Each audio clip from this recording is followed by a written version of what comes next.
Hello everyone, Goddess Allison here, and today I'm going to be talking to you about parallel timelines or parallel universes.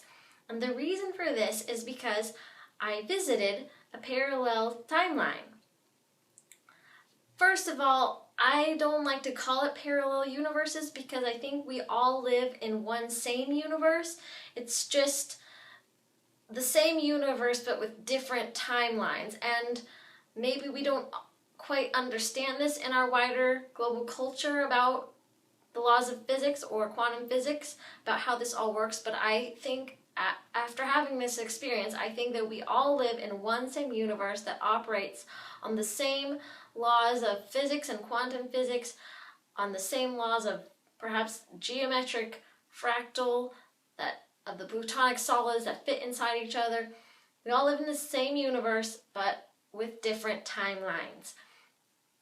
So I'm going to refer to it as timelines from my experience that I had, but I titled this video, I visited a parallel universe, to entice and attract more people that are perhaps searching for this type of information. And when I came back from my experience, I made that evening that I came back, I made a 2-hour YouTube video of everything that happened to me, but I know that 2 hours is too long. Nobody really has time to watch me blab for 2 hours about my strange, crazy experience in a parallel timeline. So I'm going to make this video more about the information and the messages that came through from this parallel timeline. So in summary, basically, I was taken on October 18th, 2016 from my normal bed, from my normal routine of sleep in Seattle, Washington, and I was taken between 3:30 a.m. and 6:30 a.m. to this parallel timeline where I experienced a 3-day hospital stay in Anaheim, California. And I experienced everything in this experience as vividly, as consciously, as sensorily, as if I was awake here. So I know that this experience was not a dream. It was very uncharacteristic of any type of dream, but I went to sleep and I woke up from it almost as if it could have been a dream, but I know that it wasn't. And in this video as well, I would like to explain some things why I propose that this experience is more common than we are led to believe, than we think it is in our society. This experience of visiting parallel timelines is more common than we think, but it's just that people wake up from it and they don't remember it, or they just discount it altogether. They just forgotten altogether. They don't remember at all that they had this experience, but my consciousness may be a little bit different than most people's, and I will give some background about myself just so you have a little bit of a setup and maybe some more information as to why perhaps I remember this experience consciously, whereas other people might have just as easily forgotten. So I'm probably going to talk a little bit fast in my video. Apologize for that in advance, but like I said, I've tried to make videos about this before and they just end up being like hours long.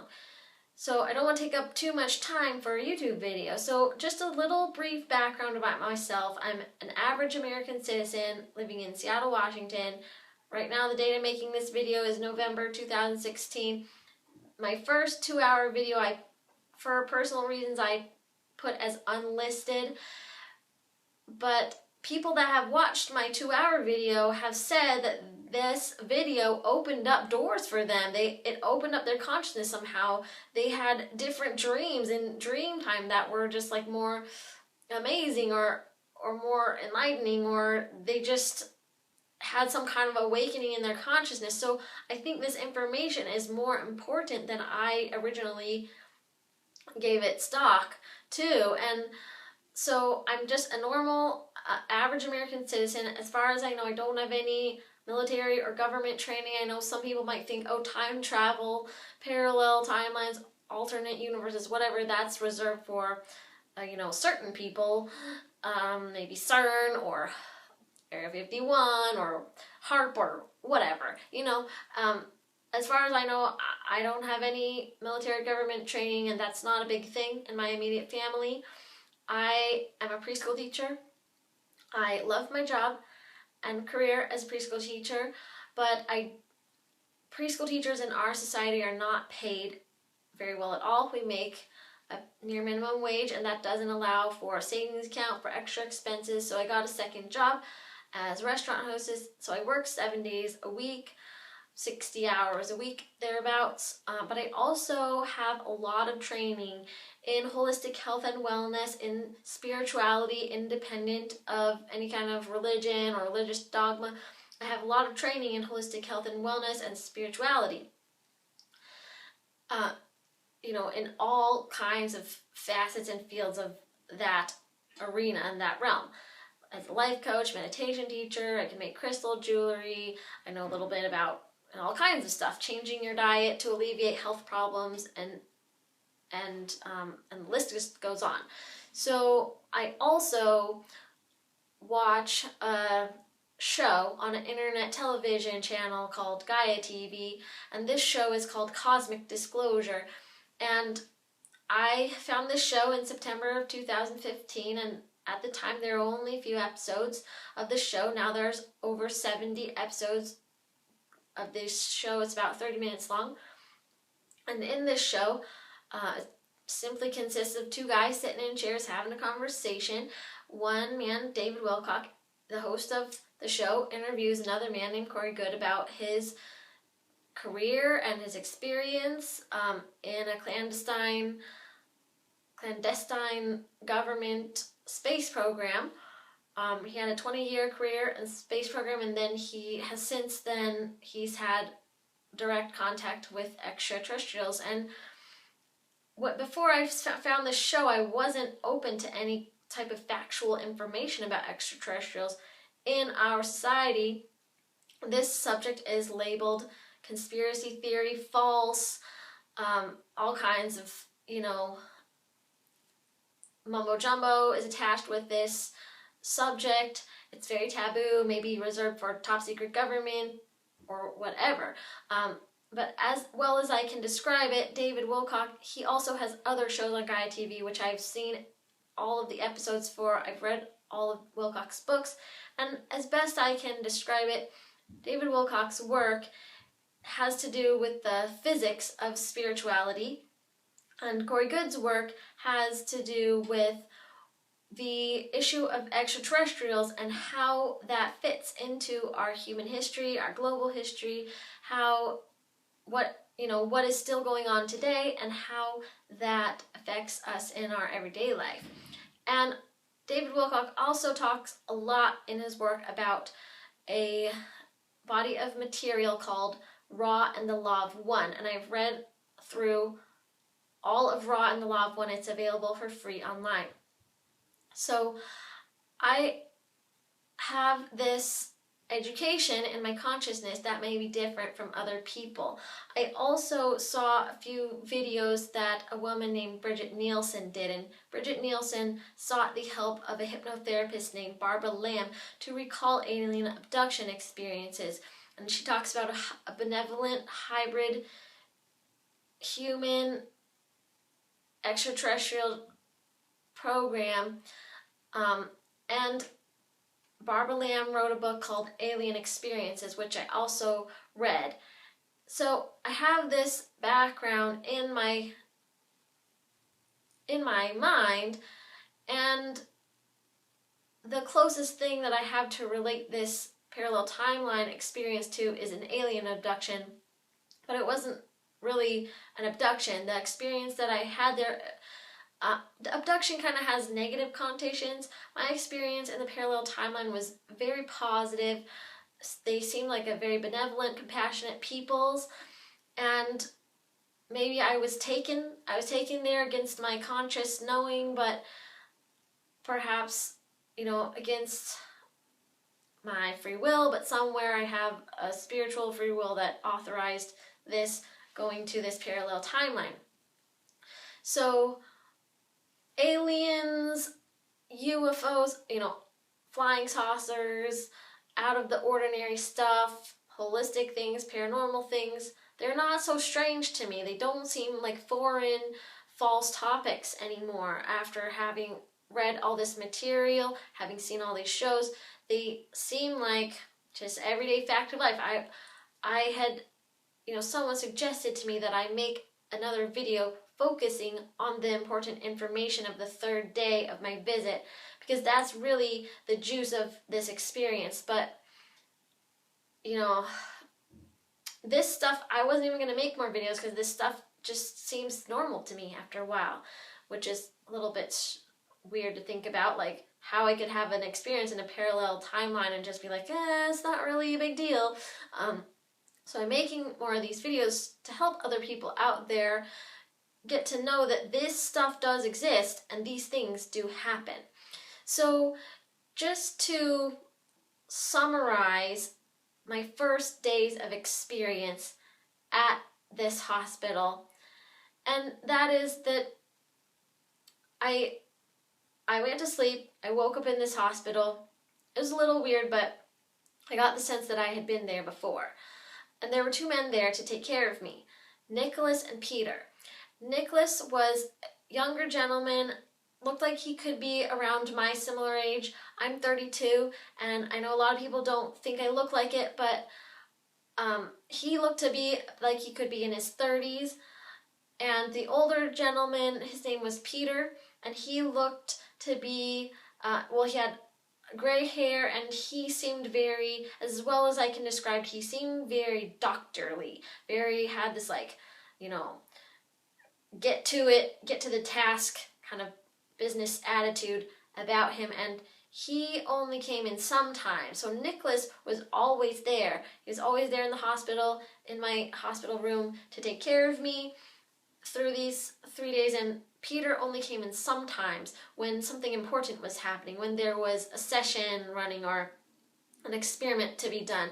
And in this hospital they had virtual reality technology that they used to run sessions to, or maybe kind of run experiments to deduce something about me and my character, something about my emotions or my behavior, just kind of try to get to know me from my timeline. And they used kind of like the holodeck on the Star Trek show. That's kind of what the virtual reality was like, but when you were in the virtual reality, at the same time, if you knew better, you knew that it was just virtual reality. So somehow my consciousness had grown to the point where I knew that that it was more virtual than real, even though it seemed like the holodeck, like on Star Trek. And so in my stay, one of the experiments just kind of like shut down, because I said to Peter and Nicolas, I know this is just virtual reality, when they were trying to elicit some kind of response from me. And Peter kind of seemed a little bit emotionally stirred up, and he stormed out into the other room, and he kind of came, when I went to see if he was okay or like where he went, he kind of came at me with a very stern voice, and he said, those timelines you leaked, whatever timelines they were, you gave more energy to them, and they're more likely to come true because they're stronger. And I didn't quite know what he was referencing, but I found out that he actually meant to tell another Allison in another timeline this information, but he had mistaken me for that Allison because maybe he was a little bit emotionally upset or triggered because of whatever happened in the experiment didn't go the way he expected. So he had said that to me, and I didn't quite know what he was talking about, but another Allison in another timeline did. And part of my experience in this hospital was that I had interactions with other me's from other timelines. I just assumed their names were all Allison, but maybe it wasn't. Maybe they had different names, but I had interactions with what I understood to be me from other timelines. They looked like me, even though they may have been like a few inches taller or like had, a little bit more plump bodies or whatnot. But I understood them to be me in other timelines. And so that happened on the very first afternoon, evening that Peter had said this to me. And that phrase kind of stuck with me on the third day, on the morning. So I call it 3 days in this parallel timeline, but it was really an afternoon, evening time, a full day, and then a morning that I spent there. And the third day, when I woke up in the morning, something really prominent happened where, first of all, I went into the next room, and in that room there was a me on a table, and that me was me from another timeline. She looked to be about a young teenager, and it just felt like this girl was dying, and they were trying to save her. People in this hospital were trying to save her, and they had brought in me's from other timelines to help try and save this girl for some reason. There was baby me, there was a child me about 6 or 8 years old, and there was a more elderly me, and then there was me. And I knew that the two children, the baby and the child, were going to wake up from this experience as if it had been a dream, even though it was not a dream.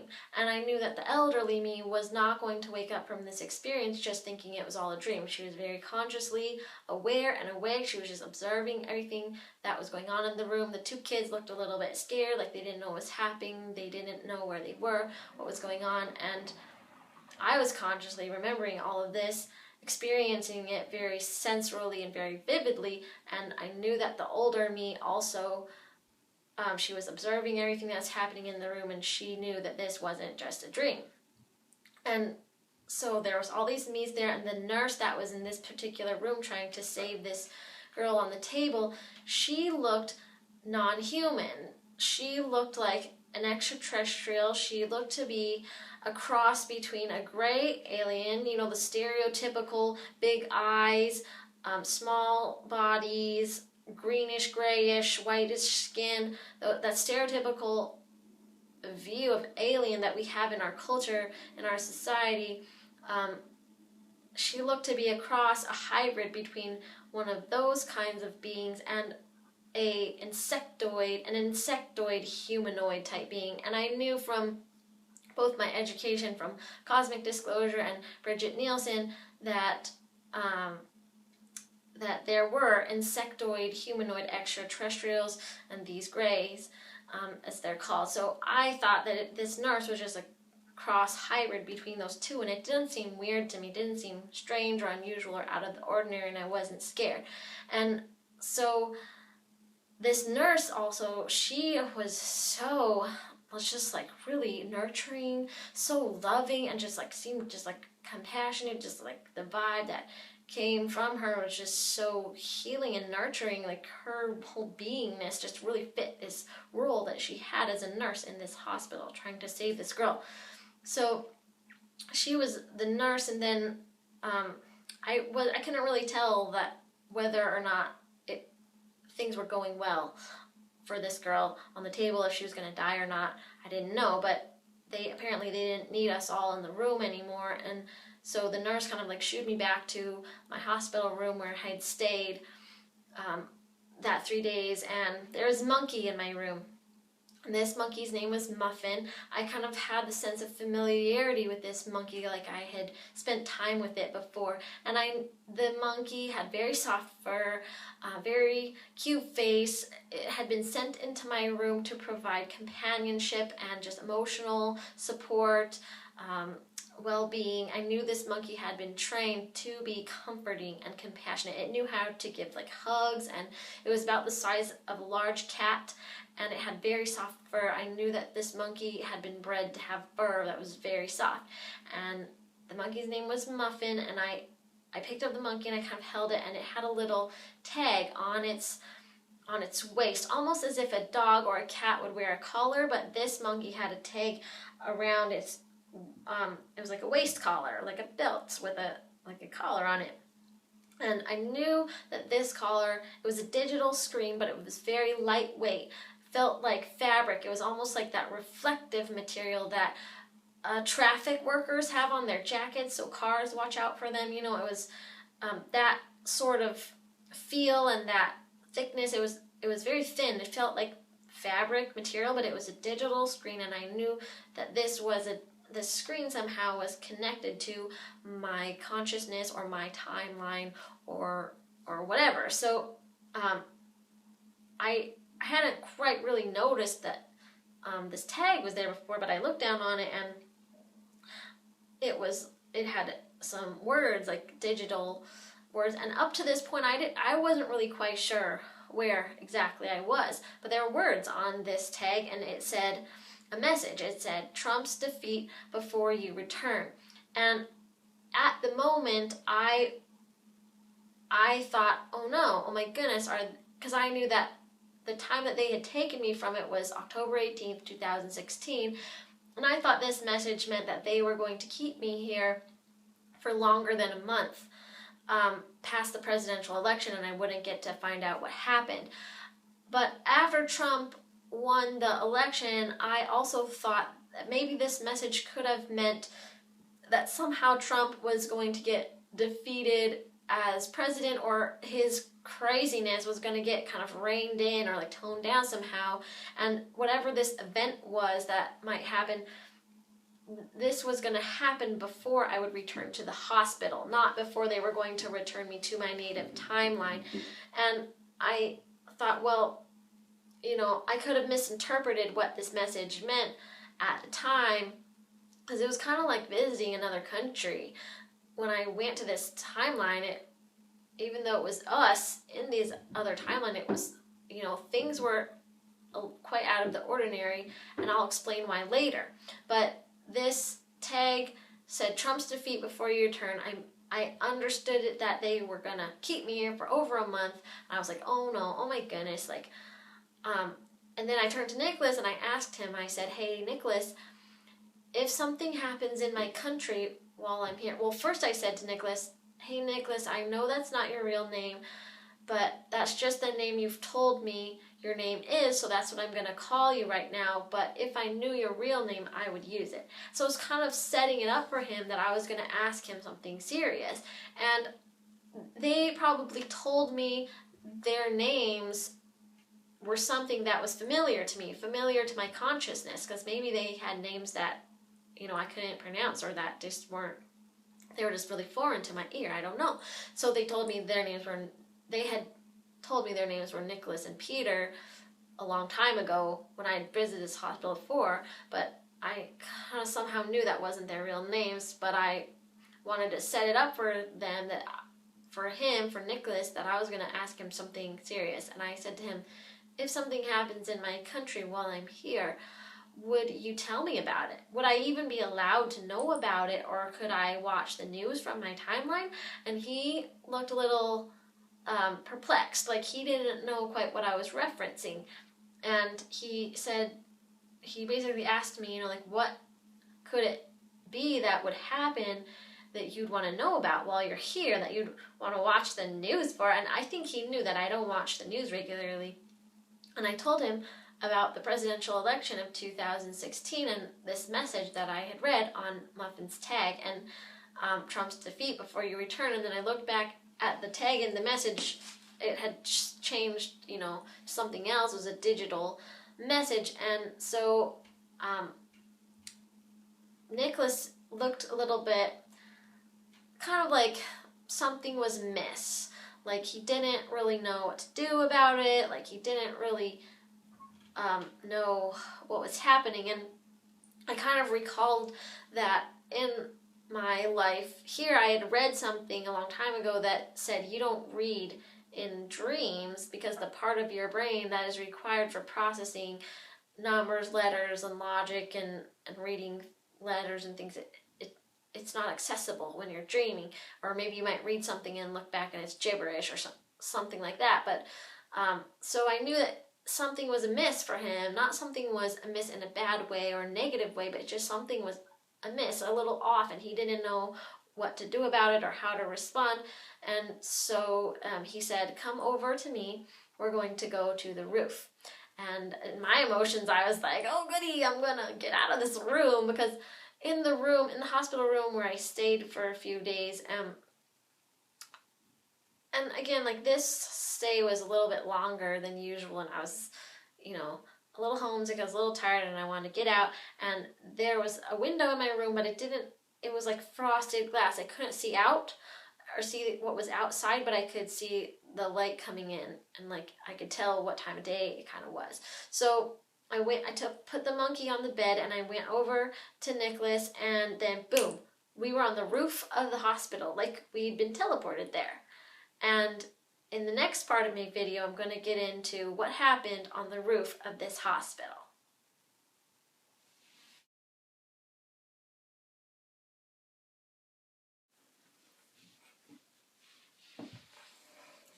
Hello everyone, Goddess Allison here, and this is the second part to my I Visited a Parallel Universe video. And again, I'm going to be calling it Parallel Timelines because I think we all live in the same universe, even the same universe as these other people that I visited in this parallel timeline. Now, in this video, I'm going to go over more of the information that Nicolas gave to me on the roof of this hospital and what transpired on the roof. And one thing that I forgot to mention in the first part of my video is that I plan to write up this experience in a document that people can read. If you like reading better than watching videos, so I'll put that in the description of the videos, so when I get the document done, so that people can read about my experience as well. And also, something that happened on the morning, on the third day that I woke up in the hospital, is I felt like this stay had been prolonged, that 3 days was longer than I usually stayed in the hospital. And I asked Nicolas, when do I get to go back? Like, basically, like, when are you going to send me back? This is a long visit. And he said, oh no, you can't leave yet because we need you to help heal the other timelines. And so that's when I got a sense of what they must really be doing, what the nature of their work is in this hospital is timeline healing.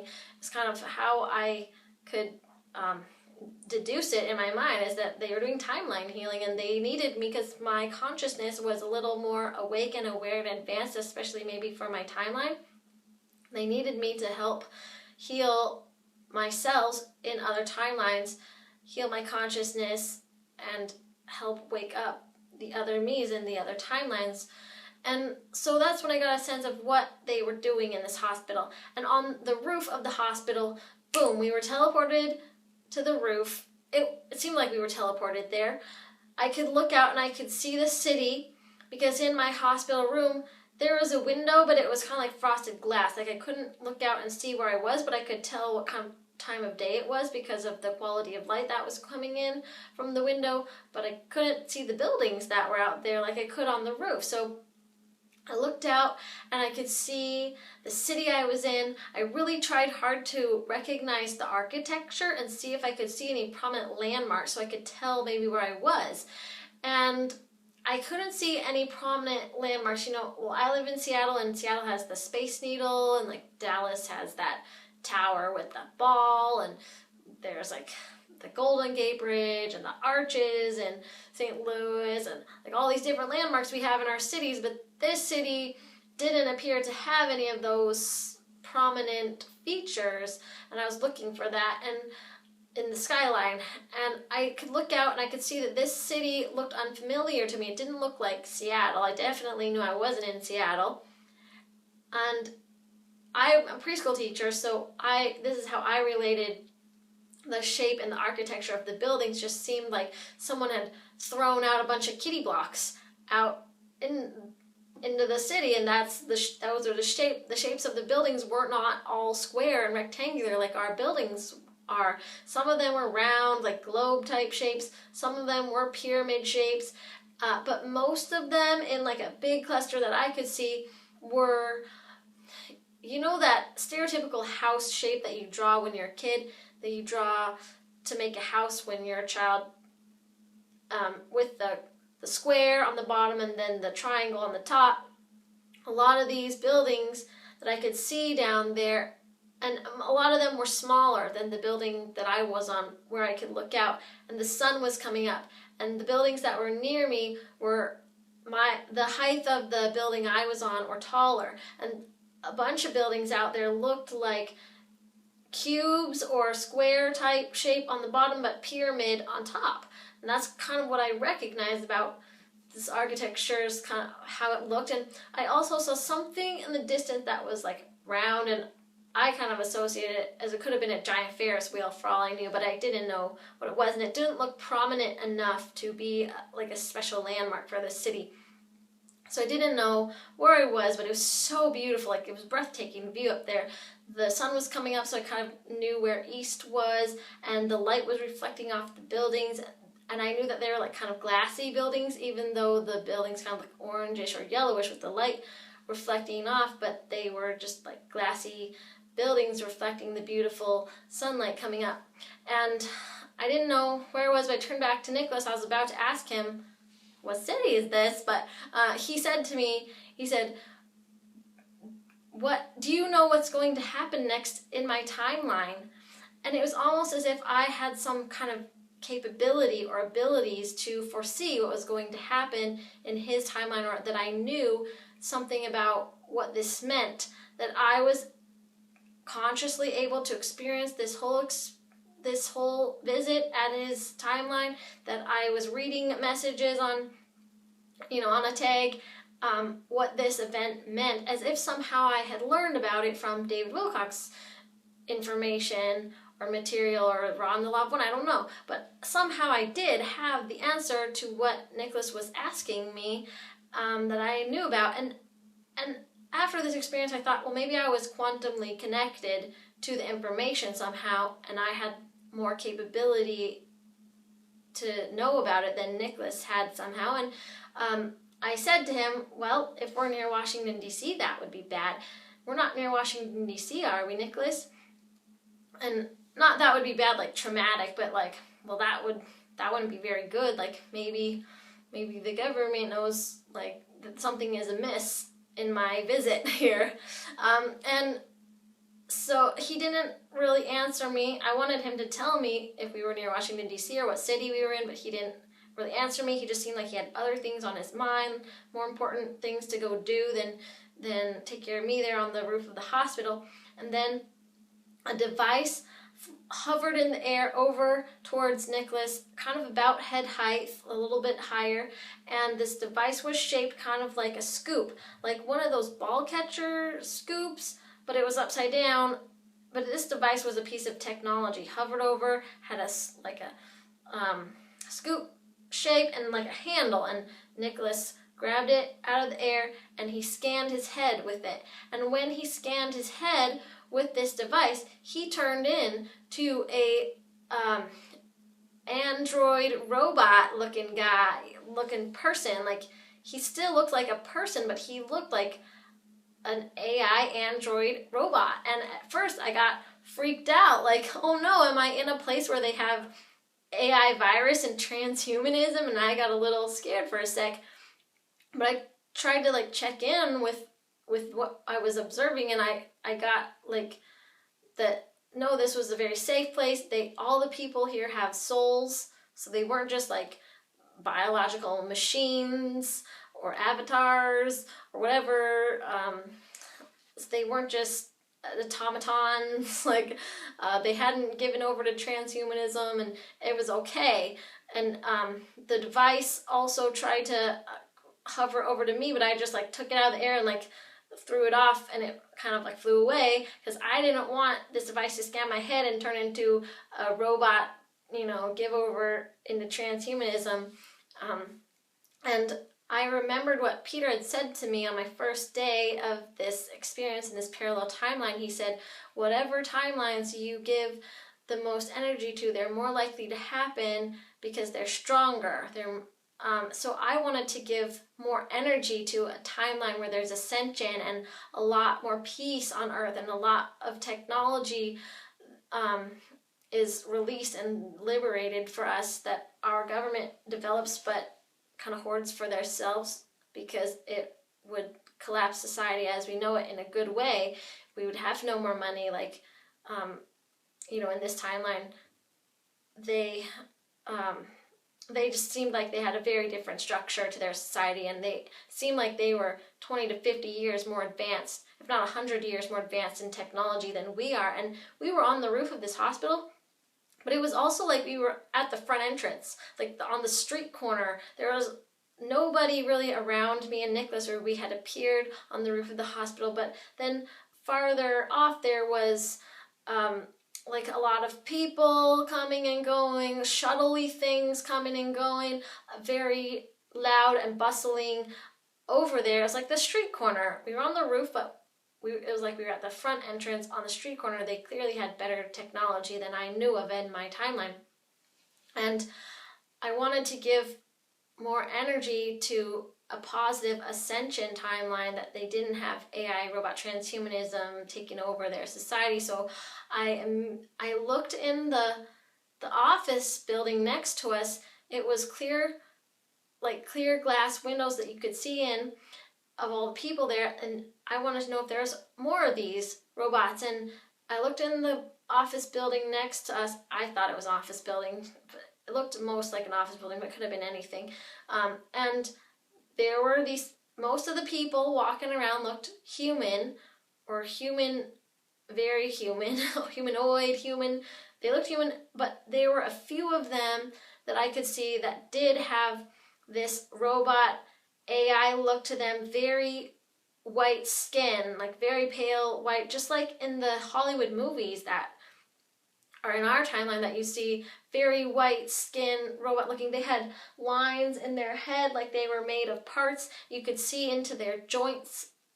That's the only way I know how to describe it. You could see into their joints. It was like blue or turquoise or light bluish, cerulean blue in their joints. And they seemed like they were robot peoples. That's not only the way I know how to describe it. And I went over to these girls and I wanted to give them more energy of like not to let transhumanism take them over, not to let this device scan their head, turn them into robots, and let their government, augment their body with technology, put chips in their hand and turn them into cyborgs. And these three girls I was talking to, they were like maybe late teens, early 20s, and they kind of laughed at me. They're like, haha, oh no, I'd never do that. Being a biological organism is so cool. And I was like, oh, okay, either I'd convince them not to succumb to transhumanism or give over to transhumanism and the AI virus, or they already knew about it and it was no big deal, that there was no risk of that happening in their society. And so I wanted to go back over to Nicolas, because I felt more safe at that point, and ask him, what's up? Why do you guys have robots? I've learned about AI AI virus taking over other solar systems and galaxies. And as I walked back over to Nicolas, I saw a sign for the hospital, and it was in English, with English letters, English words that I could read. And I was like, how is this sign in English? Where am I? Am I on Earth? Am I in America? I didn't know where I was, but this sign, I could read it, and I don't remember anything specific that it said, but it was like a directional sign. Like you drive into the hospital in our timeline, and there's a directional signs like radiology this way, maternity this way, kind of thing, and a long list. And I do remember what the sign looked like, though. There were blue letters, looked backlit, very blocky font, similar to the font that I'd seen on Muffin's tag, but thinner letters. Most of the lines were blue and a few of them were red. And I was looking for the title of the hospital where I was at, because I know that sometimes the title of hospitals have the place name where you're at in them, like Seattle Children's Hospital. So I was looking for a title of the hospital, and this sign just wasn't that, so I kind of discounted it and didn't think much of it, and I figured I'd go back to Nicolas and ask him where I was. But he just kind of had his head in his hand like this, looking kind of embarrassed, almost like I had broken his timeline somehow or made some kind of social faux pas, embarrassed him by telling these young, innocent girls from the public about transhumanism, mentioning it to them even. And he just said to me, and he just kind of like, oh my goodness, like kind of rolling his eyes, and he said to me, we don't have transhumanism here. We don't have transhumanism in this timeline. And when he said this to me, I realized that these peoples had the capability to communicate with speech and language and sound. And they always spoke to me in English, so that wasn't weird to me. But they also had the capability to send telepathic messages. And the best I can describe it is like a mind-sending packet. And in the instance that he said, we don't have transhumanism here, we don't have transhumanism in this timeline, he sent a mind-sending packet to me. And it's going to take me quite a while to tell you what was in this packet of information, but for us in real time, it was just like an instance for him to do this. And these peoples did this telepathic mind-sending packet when they had to explain something that took more time and energy in the moment than they had at the time. And he really felt it was very important to me to explain why they didn't have transhumanism in his timeline and society with this backup of info, telepathic packet, boom, into my brain, which I got in like an instant, and that was great, but I wanted him to tell me what city I was in, and he didn't really even think that was very important. All he said to me was, just stay here. And then I was like, oh, okay, just stay here. Like, stay right at this spot, or can I look out at the city, or can I go talk to the public, to the people? I didn't know what he meant, but then he was gone, and I didn't get to ask. And my sense was that he needed to go talk to his supervisors about what was going on with me, what was happening, because he didn't quite know what to do. He didn't really understand and what this kind of meant, that I was very vividly remembering everything that would happen, and I would go back to my timeline with all this info. And he had just given me a big giant packet of mental info, and he probably could only hope that he wasn't in trouble over that. But I think he did a good thing, a benevolent thing, by relaying to me a bunch of information about his timeline and how it was different than my timeline. So I'm going to explain this mind-sending packet of information to you as best as I can in the order that I received it. And I'm going to use part 3 of my video to do that.